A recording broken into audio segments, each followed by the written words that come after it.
Good morning, Lisa. Good morning, Andrew. I don't often get to say good morning, No, you do I? don't. No. But carrying on where we left off, the 1990s, our fandom, Yes. part two, Part 2. plus a bit of the early 2000s. Yes.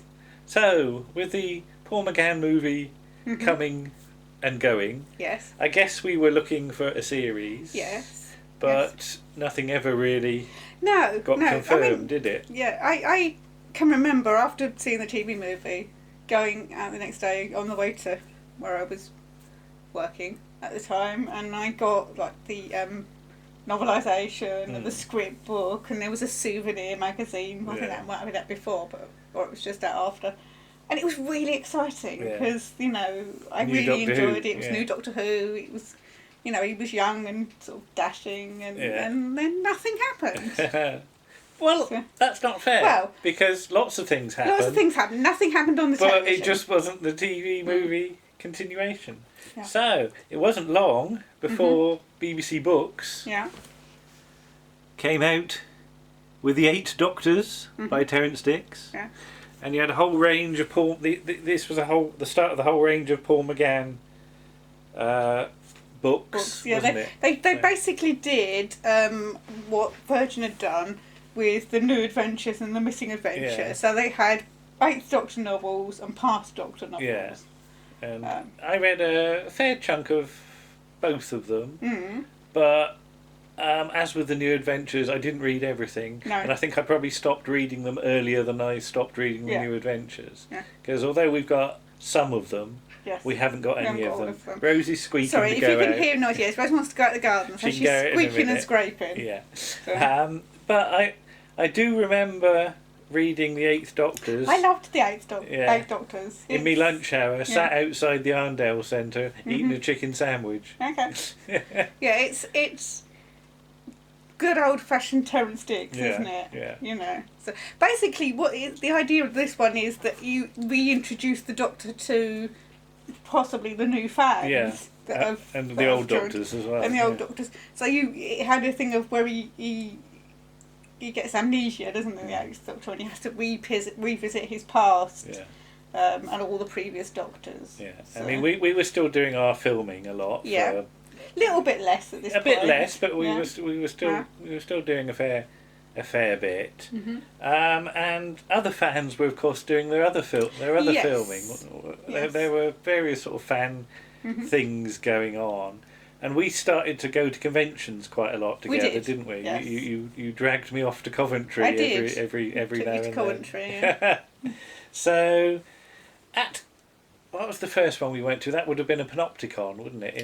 Probably. It was probably this one. Well, yes, yeah. That's why I've got this up, because we remember watching. This is something that's sort of been rather forgotten these days. The Few Doctors, wasn't it? This was a Domini Temporal Services production. Yes. Didn't Kevin Davies direct it? I think so, because he's in it as well. He's in it as Ace or Ape or whatever it is. Yeah.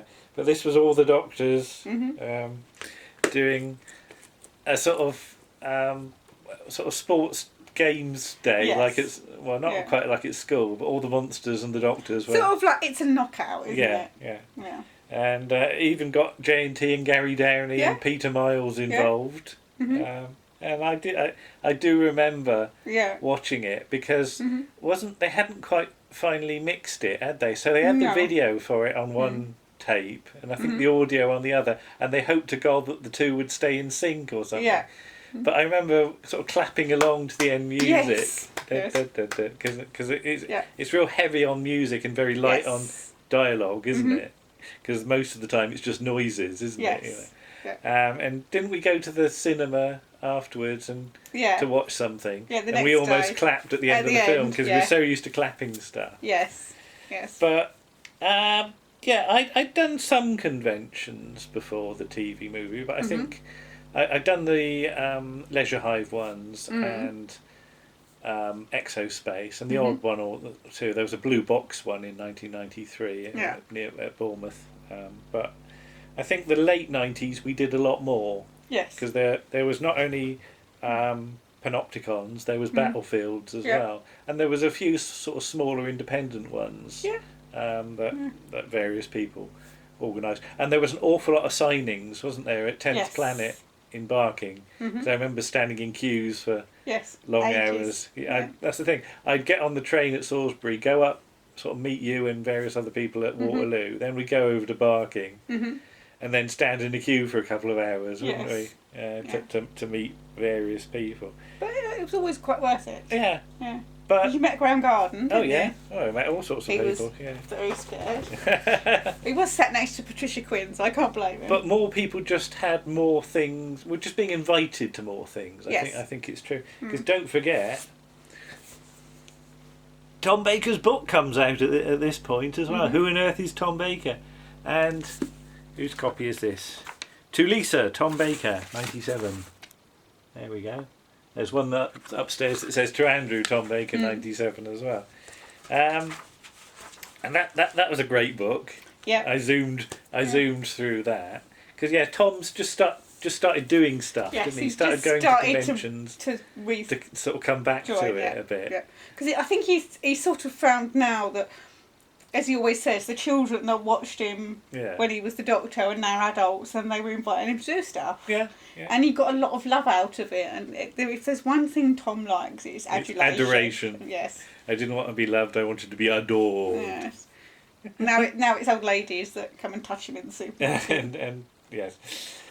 Plus, of course, let's not forget the Sirens of Time, the first of many Big Finish productions. Still going now. Some of which we have. Yes. And yes. Again, we sort of. Yeah, we started getting that. I got behind regularly, and once you got behind, that was it. There's no way of catching up, really. But we've got a fair few, and I still buy them now. And sometimes I buy the download, and I'll listen to it on my phone on the way to work, because they have. One thing Big Finish did manage to do is, first of all, they had Colin Baker meeting the Brig. Yeah, that's true. Doctor, the Inspector of Lanyon Moor. And also, they made his Doctor a lot more... Just nicer. More rounded, better. They're the ones I tend to go for now, actually, the Colin Baker ones, because he's much better represented in the Big Finish canon. And at one point, it looked like Big Finish was the future for Doctor Who. Yeah. It looked like we weren't going to get a new series. Because, a few years after the dust had settled over the TV movie, again, we didn't know what was going on maybe behind the scenes at the BBC. There was vague talk about a possible new series, but nothing really concrete. No. So I think it was a chance just for... You almost felt like it was... You were supporting the show, I guess, wasn't it? Yeah. So we just sort of threw ourselves into going to things. Yeah. There was Days at Longleat as well. Don't forget those. But there was a whole range of the Battlefield conventions who got very good guest lists because these were in Coventry as well. I think the first two were. I'm not quite sure where they were. Were they Exeter? Sort of Exeter, yes. And then they moved to Coventry. But look at the guest list you've got here. Tom Baker, Peter Davison, Anthony Ainley, Sylvester McCoy, Nicola Bryant, Carolyn John, Peter Purvis. To see Peter Purvis was quite rare at that point. Yeah, because he'd not really done stuff, has he? He'd only sort of come back again at this point. And a certain Michael Sheard I see there. You remember the first time you encountered Michael Sheard? We were a bit scared of him, We were, yes. The first time we met Michael Sheard was in December 1999. Okay. And it was at a convention quite close to where I lived at the time, at the Hornchurch, or the Arts Centre in Hornchurch, opposite the theatre.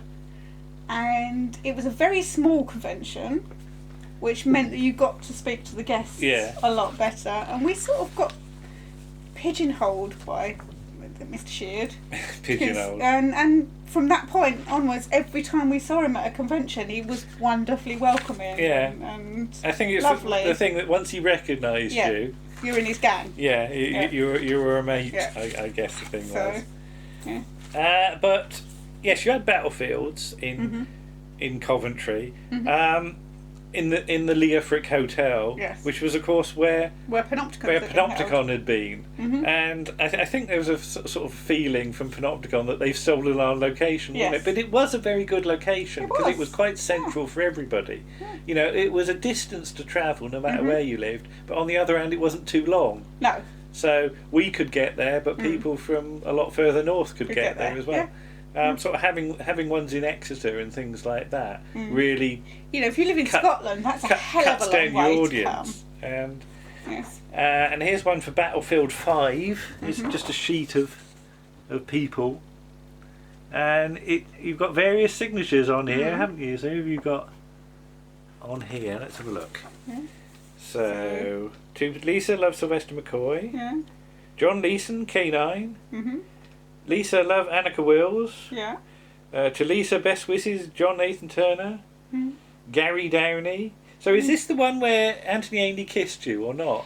Because there's video footage of Anthony Ainley kissing your hand. It's either that one or it's the year before. That's the thing, these start to blur sort of into one. But this one, Friday the 23rd to Sunday the 25th, so it was a proper 3-day thing, wasn't it? You know, you get there on Thursday. On the Thursday sometimes, but I just remember like sort of the quizzes on a Friday night and the silly entertainments. Yeah. Because didn't Gary Downey pretend to do a striptease or something like that? Yeah. Yeah, but the quiz, they never learnt with the quiz Battlefield. They always used the same questions every year. So I think the last one we went to, it was everybody in the room against us, wasn't it? Because we remembered the answers from last year. That's all it was. It wasn't like any specialist knowledge. It was just that you remembered it from the year before. And there's also a flyer in here. The amount of rubbish I keep hold of. Panopticon 2000 in Manchester. Yes. So I remember going to Manchester. Yes, we went to that. Wasn't that the one where they launched the Robots of Death DVD? Because that was one of the first DVD stories to come out on DVD. And there wasn't much in the way of extras. We were just terribly excited to have it on DVD. There was one in 2000 and one in 2002. So whichever way the dates fall, I'd need to look it up. And I can remember sitting in the audience where they had a Robots of Death panel. And it was such a huge room that you could barely see the people on the stage. Wasn't one of them where Dudley Simpson came? That was 2002. about 2003, I think. That was that was a Manchester one, 2002, I think. The reason I say that is because I was desperate for a pee. Yes. But I couldn't go for a pee because Dudley Simpson came on, so I sat and watched Dudley Simpson. And then everybody gave him a standing ovation, didn't they? Which didn't help with me wanting to go for a pee. No. And I just remember saying, I really have to go now, excuse me, and I sort of ran off and left you. Yes. But what was the thing about... didn't Keith get the giggles over something? That was... what was that about? The Aztecs. Oh, it was Walter Randall's belly. Walter Randall's belly. Yeah, they showed the Aztecs documentary. DVD, documentary, and if you've ever seen it, you'll know the thing that every time they cut back to Walter Randall, his shirt is ridden up a little bit more, and there's a bit more of his belly on show.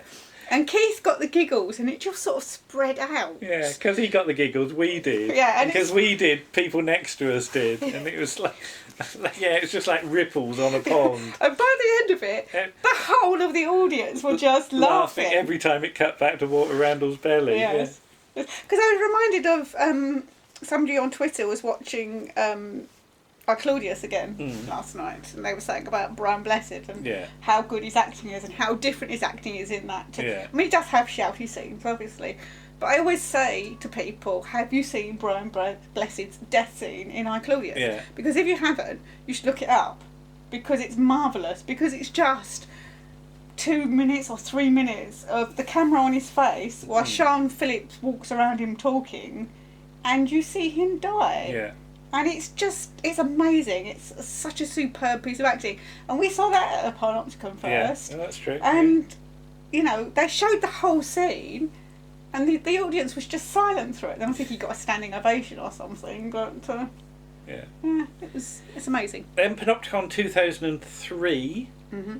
That was the one in the hotel in London, wasn't it? Which one was that? It was can't remember. One of those posh ones, Hilton, wasn't it? I think. Well, yeah, not a Hilton, Hilton Metropole or something, wasn't it? That was the one with the revolving doors. Yes, no trouble with the revolving doors. But that was And the sandwich shop opposite did very well, didn't it? Well, it wasn't a sandwich shop. It was a supermarket. Yeah. Yes, it was a Marks and Spencer's. Marks and Or Spencer's. something. I wasn't actually going to say the name. That's all right. We're allowed. But yeah, the food was so expensive in there that people by the Sunday afternoon were just blatantly walking back in with Marks and Spencer's bags full of sandwiches. Yeah, because it was just so expensive. But it was at that, I think, because they were going to launch. What was it? Paul Cornell's. What was the cartoon? Scream of the Shellcat. Scream of the Shellcat. Yes. And that was like the big event for Sunday, sort of. Afternoon, wasn't it? We're going to show Scream of the Shellcat. This is the future of Doctor Who. Yeah. And with immaculate timing, it got announced that there was going to be a new series. Yes. So Scream of the Shellcat got rather overlooked, didn't it? Because everybody was more concerned about how this new series was going to go. But didn't 2003?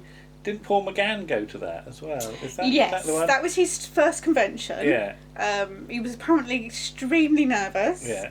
I think he might have been to the bar. Might have had an ale or two. Before he came into the... We've only had a few ales, officer. But he got a standing ovation. Yeah. And I can sort of remember he sort of... Because he looked quite nervous when he came on. Yeah. And then when he got his standing ovation, he just sort of grinned. Oh, people like me. I think he suddenly thought, oh, actually... I like this. I quite like this. And he's never looked back, really, has he?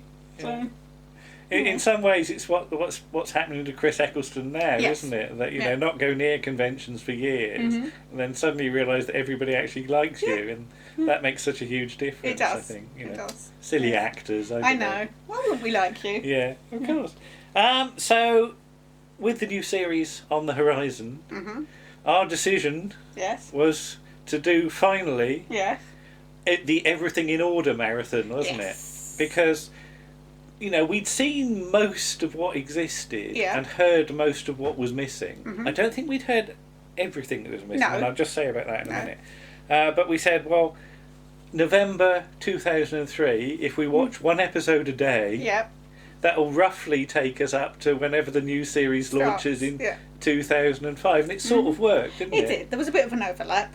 Roughly. It wasn't helped by the fact that we got to the end of episode 1 of Time Flight and had to leave it a day before we watched it. No, I think at the end of episode 2. Yeah, and had to leave it a day before we had a slight stumble 3. with Time Flight, but beyond that, we just about managed to do one episode a day for like a year and a half, didn't we?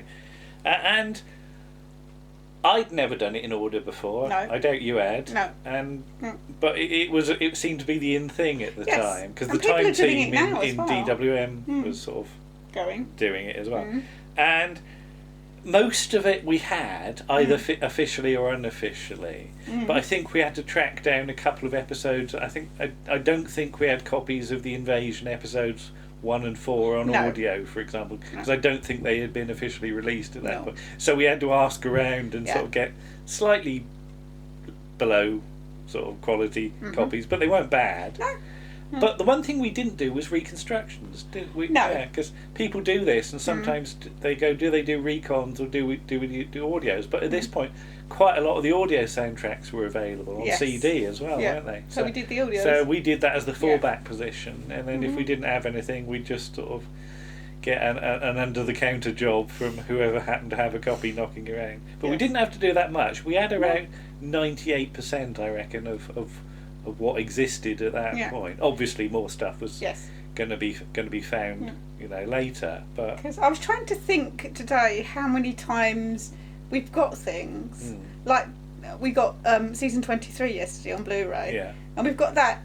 I've had that at least 3 times now. You had an official VHS in that big tin. Yeah. Then I had it on. We got it on DVD, and now we got it on Blu-ray. And also, because obviously we'll be starting New Who on Sunday, or Saturday, but probably Sunday. And I think I've got Christopher Eccleston's series at least 3 times because I bought the individual releases. I got the big TARDIS box set, and we've got it on Blu-ray as well. I mean, it didn't. It was true that when we were doing our everything in order, we definitely had multiple copies of stuff because we'd merged our 2 collections as well. So it was a case of which copy of this shall we watch, which one's better. Which one's better, But usually wasn't much in difference between them, but I just, I mean, we have sort of got rid of most of the VHS stuff, but we've kept the covers, haven't we? So that's the thing. And we've got all the DVDs still. I think we only gave one DVD away because we had multiple copies of it. So. But there you go. Yeah. So, with the excitement building, Doctor Who was to return in 2005, and what will it be like? Yes. Well, let's find out soon. Bye-bye. Bye.